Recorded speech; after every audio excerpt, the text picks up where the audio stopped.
A millionaire abandoned his pregnant fiancée. But what happened when he saw her 3 years later will shock you. Broken heart, he walked away when she needed him most. She rebuilt her life from nothing with his child. Then fate forced them to meet again at a charity gala. Watch till the end to see the unexpected twist that left everyone in tears. Will she forgive him? Will he ever meet his son? And why is this story changing lives online? Drop a broken heart in the comments if you believe in second chances. Before we begin this unforgettable story, hit that subscribe button and smash the like icon. Why? Because this isn't just a story, it's a life lesson packed with heartbreak, redemption, and a twist you won't see coming. Want more inspiring tales that make you think and feel? Share this video with someone who needs hope today. Drop a sparkling heart in the comments if you believe love deserves a second chance. We read everyone. Let's grow together. The grand ballroom shimmered under the glow of crystal chandeliers. Soft music floated through the air as elegantly dressed guests mingled. Among them stood Daniel Carter, a self-made millionaire, sipping champagne with practiced ease. He had come to the charity gala to network, to donate, and to forget. But fate had other plans. Across the room, a woman caught his eye. Her emerald green gown hugged her curves gracefully. Her laughter was warm, familiar, like a melody from a forgotten song. Daniel's breath hitched. It was her, Sophia, the woman he had loved, the woman he had left. 3 years ago, he had walked away when she told him she was pregnant. Fear had clouded his judgment. The thought of fatherhood had terrified him. Now, his heart pounded as he watched her. She was radiant, confident, unlike the broken woman he had last seen. Then, a small hand tugged at her dress. A little boy, no more than 2, looked up at her with wide, curious eyes. Sophia bent down, sweeping him into her arms with a tender smile. Daniel's world tilted. That child, his child, was real and beautiful. Guilt crashed over him like a wave. He had missed everything. First steps, first words, first birthdays. His throat tightened as he took a step forward. Then another. Sophia turned, her smile fading as their eyes met. Time stood still. The noise of the crowd faded into silence. Her expression shifted. Pain, surprise, then something softer. Understanding? Forgiveness? Daniel did not know. But he knew one thing. He had to speak to her. To apologize. To explain. To beg for a second chance. Even if it was too late. Even if she hated him, he had to try. For her. For their son. For the family he had foolishly thrown away. The air between them crackled with unspoken words. And in that moment, Daniel realized love was not about perfection. It was about showing up, about staying, about growing together, even through the hardest storms. And he was ready to prove it, no matter what it took. His legs carried him forward, each step heavier than the last.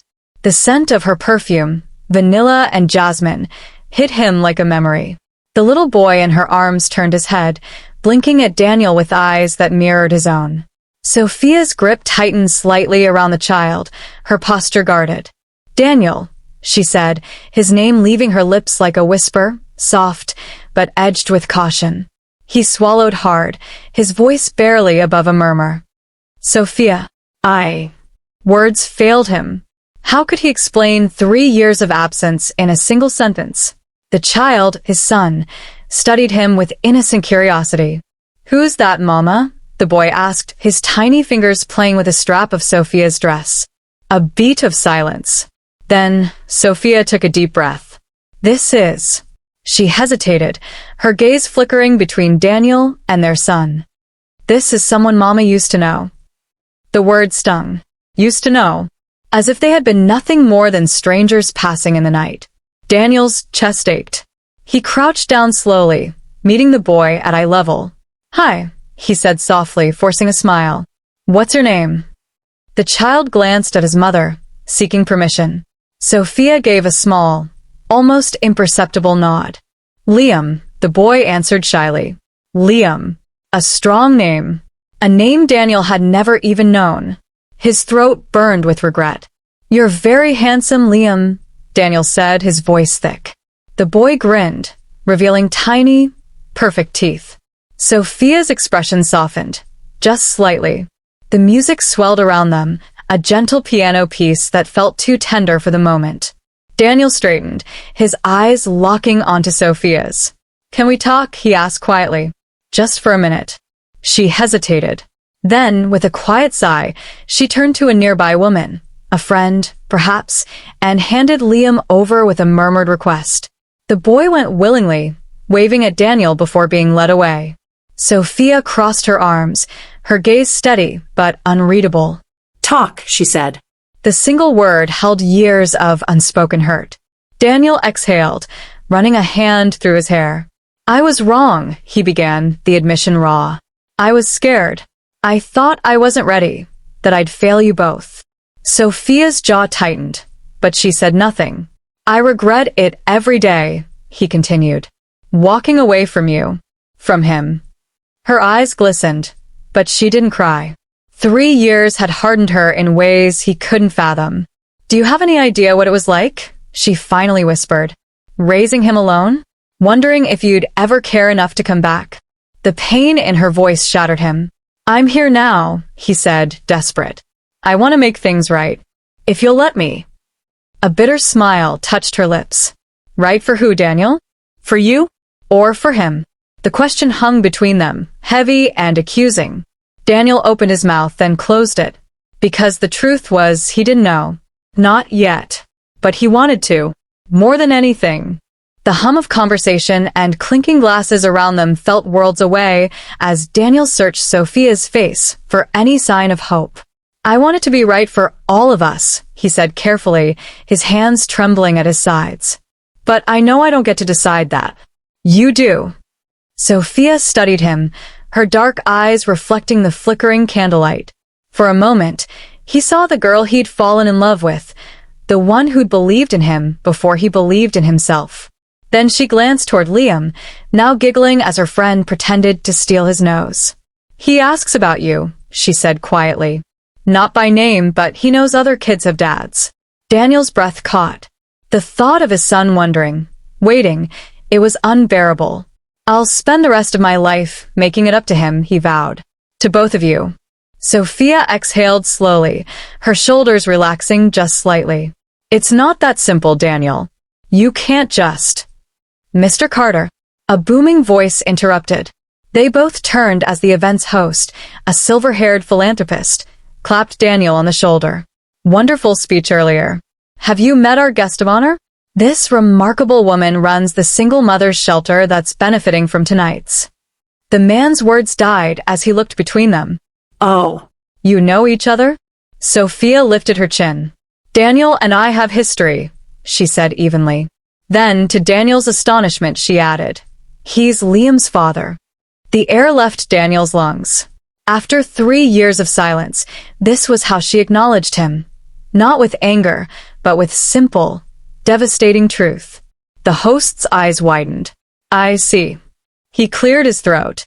"Well, Ms. Lauron, your work with struggling mothers is truly—" "Wait," Daniel interrupted. "You run the shelter?" Sophia nodded, a quiet pride in her eyes. "When you left, I had nothing," she said softly. "Then I met other women like me. We helped each other." Daniel felt the weight of his mistakes like physical blows. While he'd been building fortunes, she'd been building homes for women who'd been abandoned just like her. The host excused himself awkwardly, leaving them in silence once more. Daniel reached into his jacket pocket and pulled out his checkbook. Before he could speak, Sophia shook her head. "I don't want your money, Daniel." "Then what can I give you?" he asked desperately. She met his gaze. "Time. Consistency. Proof that you won't disappear when it gets hard again." Liam's laughter rang out across the room. Daniel watched as his son clapped his hands in delight, utterly unaware of the life-changing conversation happening just feet away. "Name the terms," Daniel said hoarsely. "I'll meet everyone." Sophia studied him for a long moment. Then, slowly, she reached into her clutch and pulled out a business card. "Come to the shelter tomorrow," she said. Not as a donor, as a volunteer. Daniel took the card like it was a lifeline. The embossed letters read, "New beginnings, where families heal." As his fingers traced the words, Sophia added quietly, "Start by seeing what real strength looks like.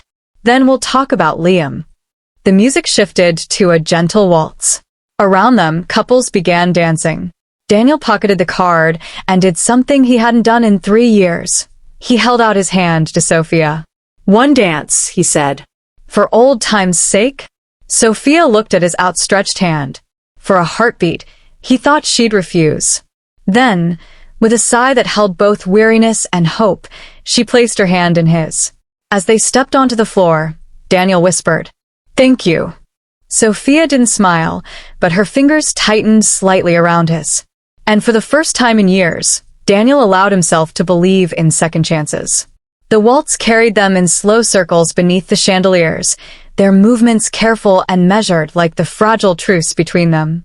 Daniel could feel the warmth of Sophia's hand through his dress gloves, the faint citrus scent of her hair bringing back a flood of memories. Their first dance at his company's holiday party, the way she'd laughed when he stepped on her toes. "You remember," she murmured, noticing the way his grip adjusted to match their old rhythm. "Every step," he admitted.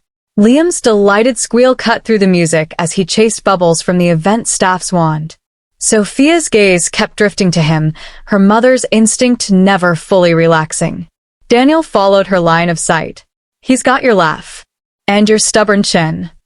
The observation slipped out before she could stop it, carrying 3 years of bittersweet recognition. The song transitioned to something slower. Around them, couples drew closer. Sophia stiffened slightly when Daniel's hand drifted lower on her back. "I should check on. Please." His voice cracked. "Just finish this dance. Then I'll go." Her shoulders lowered incrementally.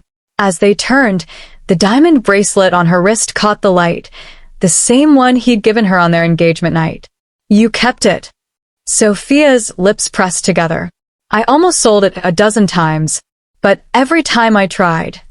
She shook her head. Sentimental weakness. Daniel's thumb brushed the inside of her wrist, where her pulse fluttered. Or hope. The music faded. Across the room, Liam yawned dramatically, rubbing his eyes with tiny fists. Sophia stepped back, the connection broken. "I need to get him home. Let me call you a car." Daniel reached for his phone. "We have one, thank you." She hesitated. "The shelter. 10 a.m. Don't be late." He nodded, memorizing the way the emerald silk whispered around her legs as she walked away, how Liam immediately reached for her the moment she approached. As the crowd swallowed them from view, Daniel's assistant materialized at his elbow. "Sir, the Tokyo investors are waiting for your..." "Cancel my morning." Daniel stared at the business card in his hand, the raised letters casting tiny shadows. "All my mornings." Outside, through the ballroom's arched windows, he watched Sophia buckle Liam into a car seat, her movements practiced and sure. Before closing the door, she glanced back at the building. Whether looking at him or simply at the past, he couldn't tell. The limousine pulled away, taillights disappearing into the rain-slicked night. Daniel pressed the card to his lips. For the first time since becoming a millionaire, he understood what true wealth looked like. And he would move heaven and earth to earn it. The afternoon sunlight streamed through the playroom windows as Liam's tears dried against Daniel's shoulder. The little boy's breathing slowed, his tiny fingers still tangled in Daniel's tie, as if afraid to let go. Sophia watched them, her arms crossed tightly over her chest. Daniel could see the war in her eyes, the instinct to protect her son battling against the fragile hope that maybe, just maybe, this man could be different now. "His favorite book is Goodnight Moon," she said quietly. "He likes his milk warmed for exactly 30 seconds. And he's terrified of vacuum cleaners." Daniel committed each detail to memory like sacred scripture. He shifted Liam carefully in his arms, surprised by how naturally the child settled against him. "Thank you," he murmured. Sophia's expression softened slightly. "Don't thank me yet. He'll probably throw up on that expensive suit." As if on cue, Liam lifted his head and studied Daniel's face with solemn curiosity. "Dad, The word hit Daniel like a physical blow. His throat tightened. He glanced at Sophia, unsure how to respond. She looked away, but not before Daniel saw the moisture in her eyes. "He calls every male volunteer that," she said, her voice carefully neutral. "Don't read into it."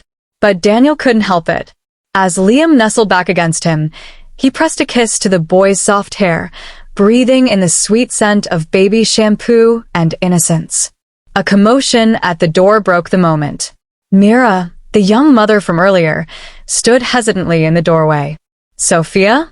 The social worker is here for my housing appointment." Sophia nodded. "I'll be right there." She turned back to Daniel, her professional mask sliding into place. "I have to go," Daniel finished for her. "We'll be okay." She hesitated only a second before striding away, leaving Daniel alone with their son for the first time. Liam squirmed in his arms. Down, Daniel carefully set him on the carpet, watching as the toddler immediately toddled toward a pile of blocks. He followed, lowering himself onto a child-sized chair that creaked alarmingly under his weight. For the next 20 minutes, they built and demolished towers, Daniel learning the rhythm of his son's laughter, the way his nose scrunched when he concentrated. Every giggle felt like a gift. "Look at you. Natural father material." Daniel turned to see an older African-American woman leaning against the doorframe, her smile warm but assessing. "Miss Clara," she introduced herself, extending a hand. "Founder of this place before Sophia took over. You're the talk of the shelter, Mr. Millionaire." Daniel shook her hand, suddenly self-conscious. "I doubt it's good talk." Clara chuckled. "Honey, in a place like this? Any man willing to sit on the floor gets points." Her expression grew serious. "Sophia's like a daughter to me. You heard her again, you answer to me. Understood?" "Yes, ma'am," Daniel said sincerely. She nodded, satisfied, then turned as Sophia reappeared in the doorway. "Child, you look exhausted. Go take 5 minutes. Mr. Wall Street here can watch the playroom." Sophia started to protest, but Clara shooed her away. "Go on." "That paperwork isn't going anywhere." When Sophia had gone, Clara gave Daniel a knowing look. She hasn't taken a day off in 2 years. Carries everyone's burdens but her own. She nodded toward Liam, now stacking rings on a peg. "That boy's the light of her life. You do well to remember that." Daniel watched his son play, the truth settling deep in his bones. This wasn't about him anymore. It was about them, Sophia and Liam. Their happiness. Their future. And for the first time in his privileged life, Daniel Carter understood what really mattered. Not the money. Not the status. Just this, the quiet miracle of being allowed to be present. As Liam abandoned his toys and crawled into Daniel's lap unprompted, he knew one thing for certain. He would spend every remaining breath of his life earning the right to stay. The shelter's front door burst open with a gust of autumn wind, startling Liam in Daniel's lap. A harried young woman stumbled in, clutching a toddler on her hip and dragging a suitcase behind her. Her left eye was swollen shut. Before Daniel could react, Sophia materialized from the hallway like a storm front. "Jenny!" She caught the woman as her knees buckled. "Clara, get the first aid kit." "Daniel." He was already standing, carefully transferring a confused Liam to Clara's arms. "Tell me what you need." Sophia's eyes flickered with something like approval. "Call Dr. Ruiz. Tell her we have a code, Amber." As Daniel pulled out his phone, he watched Sophia guide the trembling woman to a sofa, her voice dropping to a soothing murmur. The toddler, a girl no older than Liam, began to wail. To Daniel's astonishment, Liam squirmed out of Clara's arms and toddled over to the crying girl. He patted her knee with a chubby hand. "It's okay," he announced solemnly, then offered his prized stuffed elephant. Daniel's chest ached as he made the call. This was Sophia's world, a place where broken families came to heal, where even toddlers understood compassion. When he hung up, Sophia was wrapping an ice pack for Jenny's eye. He knelt beside her. "Doctor's 15 minutes out. What else?" Sophia didn't look up from her careful ministrations. "There's a casserole in the fridge. Heat it up. They'll need to eat." The domestic normalcy of the request in the midst of crisis struck him. This was her magic, meeting earth-shattering pain with quiet, practical love. In the kitchen, Daniel found the dish labeled Tuesday, beef and noodles in Sophia's neat handwriting. As the microwave hummed, he peered into the adjoining dining area where Clara was now entertaining both toddlers with crayons. Jenny's voice carried from the living room. He promised he'd change this time. Daniel heard the rustle of fabric as Sophia must have hugged her. It's not your fault. You're safe now. The microwave beeped. When Daniel returned with the food, Sophia was helping Jenny fill out paperwork. He set the plate within reach, their fingers brushing briefly. "Thank you," she murmured, and in that moment, he saw the exhaustion beneath her professional calm, the weight of constantly being strong for everyone else. Dr. Ruiz arrived in a flurry of medical bags. As she examined Jenny, Sophia finally stepped back, her shoulders sagging. Daniel wordlessly handed her the untouched coffee from that morning, now cold, but she drank it gratefully anyway. Liam came barreling over, crashing into Sophia's legs. "Mama." Drawl. She scooped him up, pressing a kiss to his curls. Daniel saw how her arms trembled slightly with fatigue. Without thinking, he reached out. "Let me." Sophia hesitated, then surrendered their son. As Liam settled against Daniel's chest, she studied them both with an unreadable expression. "You're good with him," she admitted quietly. Daniel brushed Liam's hair back from his forehead. "I'm learning from the best." A ghost of a smile touched Sophia's lips before duty called her away again. As Daniel carried Liam to the coloring table, the little boy suddenly cupped his face with sticky hands. "And you'll play?" Hearing his name in that sweet voice unlocked something inside him. "Always," he promised, pressing a kiss to Liam's palm. Across the room, Sophia watched them as she organized Jenny's paperwork. The afternoon light gilded her profile, and for the first time in years, Daniel allowed himself to imagine a future where he got to come home to this, to her, every single day. Not as the millionaire who could fix everything with money, but simply as the man who showed up, the man who stayed. The shelter's front door chimed again just as dusk painted the windows orange. Daniel looked up from helping Liam scribble with a purple crayon to see a delivery man holding an enormous bouquet of white orchids, Sophia's favorite. "Daniel Carter?" the deliverman asked. Sophia's eyebrows lifted as Daniel signed for the flowers. "Really? Not for you," he said softly, carrying the arrangement to where Jenny sat with her daughter. The young mother's good eye widened as he set them beside her. "Every woman deserves flowers just because," he told her. No strings attached. Jenny's chin trembled as she touched a petal. Sophia's gaze burned into Daniel's back, but he didn't turn around. Let her see this wasn't performance. It was who he wanted to become. Dr. Ruiz pulled Sophia aside for a hushed conversation. Daniel caught the words emergency shelter, and immediately, when the doctor left, Sophia leaned against the wall, rubbing her temples. Daniel appeared at her elbow with a fresh cup of coffee, black, the way she drank it during crises. "Talk to me," he said. She accepted the mug, their fingers brushing. "We're over capacity. Jenny needs private quarters because of the stalker situation, but my penthouse has 6 empty bedrooms." The offer was out before he could second-guess it. Sophia stiffened. "Absolutely not. These women need safety, not your—" "Not as guests," he interrupted. "As staff. Pay them fair wages to catalog shelter donations in a secure environment." He nodded toward Jenny, now smiling weakly as her daughter presented her with a crayon-smudged orchid drawing. She was an office manager before, right? Perfect qualifications. Sophia studied him like she was seeing him for the first time. "You do that." Daniel reached into his wallet and produced a business card, scribbling on the back. "This is my property manager's direct line. Call him tonight. The apartments will be ready by morning." A tear escaped Sophia's lashes before she could blink it away. Why? Liam chose that moment to barrel into Sophia's legs, clutching his artwork. "Mama, look." Daniel crouched to admire the scribbles. "Is that us?" he asked, pointing to 3 stick figures. Liam nodded vigorously. "Mama, Daniel. Me. Sophia's breath caught. Daniel carefully didn't look up, letting her have this moment unobserved.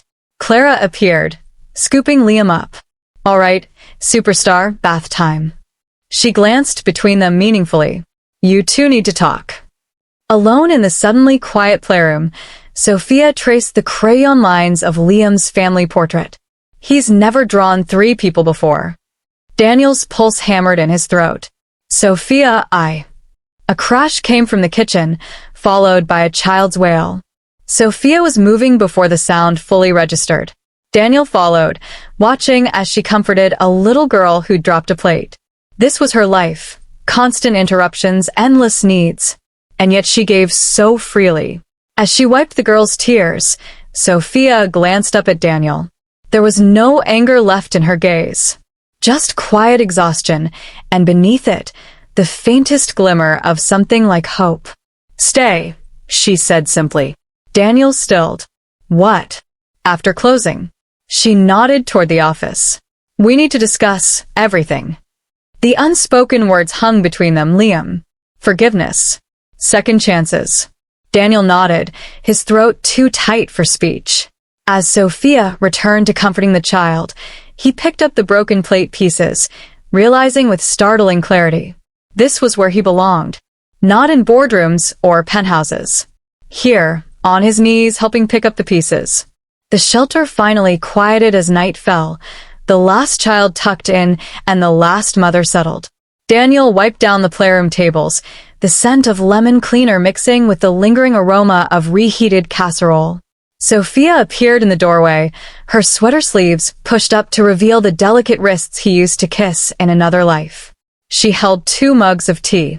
Office, she said simply. The small room was dominated by a battered desk buried under paperwork. Family photos crowded the shelves, Liam at various ages, shelter residents, one of Sophia's late mother. Daniel's chest tightened when he spotted a familiar frame turned face down in the corner. Sophia followed his gaze. Deliberately, she righted the frame, their engagement photo from happier times. I couldn't quite get rid of it, she admitted. The tea burned Daniel's tongue as he sat across from her. Outside, a streetlight flickered to life, casting long shadows. Tell me about the last 3 years, he said quietly. Sophia wrapped her hands around her mug. The first 6 months were the hardest. Morning sickness while applying for welfare. Crying in grocery stores when the WIC vouchers didn't cover. Daniel flinched. God, Sophia, I didn't know. Of course you didn't. Her voice wasn't cruel, just factual. Clara found me when Liam was 4 months old. I was sleeping in my car between shifts at the diner. The image gutted him. Sophia curled around their infant son in some dark parking lot. His fingers clenched around the mug. She continued, This place saved us. So I saved it when funding got cut last year. Daniel stared. That was you? The anonymous donor? A shrug. I sold the bracelet. Then the watch you gave me. Started the job training program. The magnitude of her strength humbled him. While he'd been building skyscrapers, she'd been rebuilding lives, starting with her own. Liam's sudden wail pierced the quiet. Sophia was halfway up when Daniel touched her wrist. Let me. He found Liam standing in his crib, tears glistening on flushed cheeks. Bad dream, the toddler hiccuped. Daniel lifted him gently, remembering how Sophia used to rub circles on his back. To his amazement, Liam settled instantly, tucking his head under Daniel's chin with complete trust. Sophia appeared in the doorway, her expression unreadable.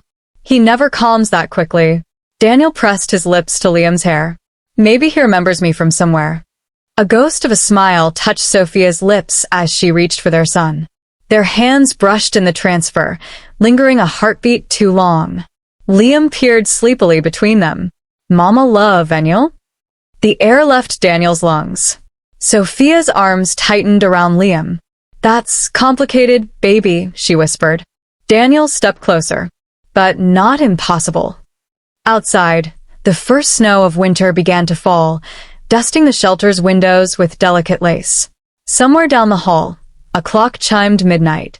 Sophia studied him in the dim light, the man who'd left, the man who'd returned. Then, slowly, she reached out and straightened his tie, the same one Liam had wrinkled earlier. "Come back tomorrow," she said softly. "We'll take it from there." As Daniel walked to his car through the swirling snow, he realized this wasn't an ending. It was the first fragile page of their new beginning. The grand reopening of New Beginnings shelter buzzed with laughter and music. The renovated building, now twice its original size, gleamed with fresh paint and sunlight streaming through new windows.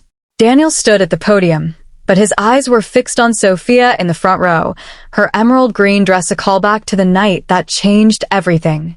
Beside her, 4-year-old Liam swung his legs, proudly wearing a future shelter director pin on his tiny blazer. 3 years ago, Daniel began, his voice steady, I walked into this place thinking I had something to teach. Instead, I learned the most valuable lesson of my life. He stepped down from the stage, taking Liam's hand as they approached a young mother in the crowd, Jenny, now the shelter's office manager, holding her daughter and beaming. Love isn't about grand gestures or perfect timing, Daniel continued. It's about showing up, day after day, in the mess and the mundane. It's about letting your heart be tender enough to stay, even when it's hard. Sophia joined them, slipping her hand into Daniel's free one. The engagement ring on her finger caught the light, a simple band this time, chosen together. Liam tugged on Daniel's pant leg. Daddy, say the thing. The crowd chuckled as Daniel lifted their son into his arms. Right. The most important part. He pressed a kiss to Liam's forehead. Family isn't just the people you're born to, it's the people you choose to love, long after the storm has passed. As the applause swelled, Sophia leaned into Daniel's shoulder. Around them, shelter residents, past and present, clapped with tears in their eyes. The moral of the story? True wealth isn't measured in bank accounts, but in the courage to change, the humility to grow, and the willingness to build a love that outlasts every mistake. And as the little family walked outside into the sunlight, hand in hand, the world felt exactly as it should be, full of second chances and the quiet, unshakable power of coming home. The end. Moral. Love is not about never failing. It's about having the courage to rebuild together.